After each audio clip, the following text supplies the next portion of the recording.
Hello and welcome to Star Wars, Dark Force Rising, Part 3 of 6. We see Han and Lando welcomed at a base called Peregrine. Han is familiar with the name and tells Lando the Corellian story about it. Senna welcomes them to their base and takes them to see her commander. Han meets Senator Ben Iblis. They recognize each other and Iblis welcomes Han to Peregrine's nest, reminding him where they first met. Thrawn and the Imperials realized that Han and Lando met up with a Corellian group on New COV. Meanwhile, they have picked up Niles Ferrier during the raid. Thrawn threatens Ferrier, who replies he has been useful to the Empire in the past. Thrawn asks him to get the dreadnoughts, which are the same ships that Card referred to earlier in the comics as the Katana Fleet or Dark Force. Meanwhile, Leia has hit off a good relationship with the Noghri at their planet, and updated them about Lord Vader and the Empire.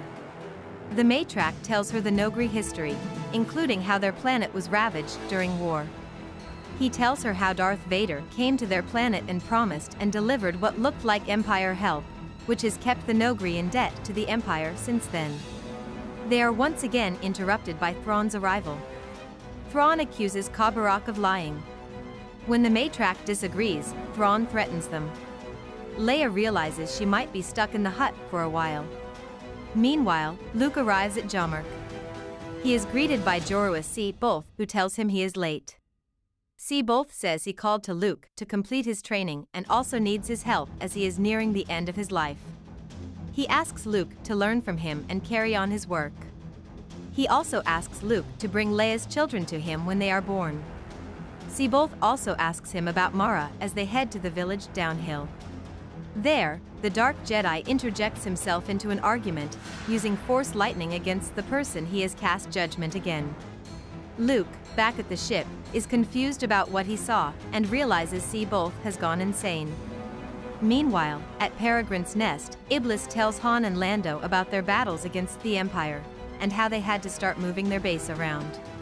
He also tells them how he first met Faela, and that he agrees with Faela about Mon Mothma having too much power. Iblis says he doesn't trust the Republic because of past sloppiness.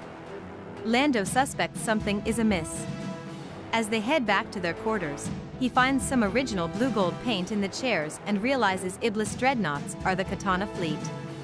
They go snooping at the bar, but Ironez finds them. Senna and Ironez request Han to help them join the New Republic and explain the history and tension between Iblis and Mothma. Lando agrees and says they need to hurry up, since they are now in a race with the Empire for the Katana Fleet. And that's how Dark Force Rising, Part 3 of 6 comes to an end. This video was sponsored by NTD TV, a global, independent news organization. For more information, visit ntd.com or search for NTD on your favorite social media.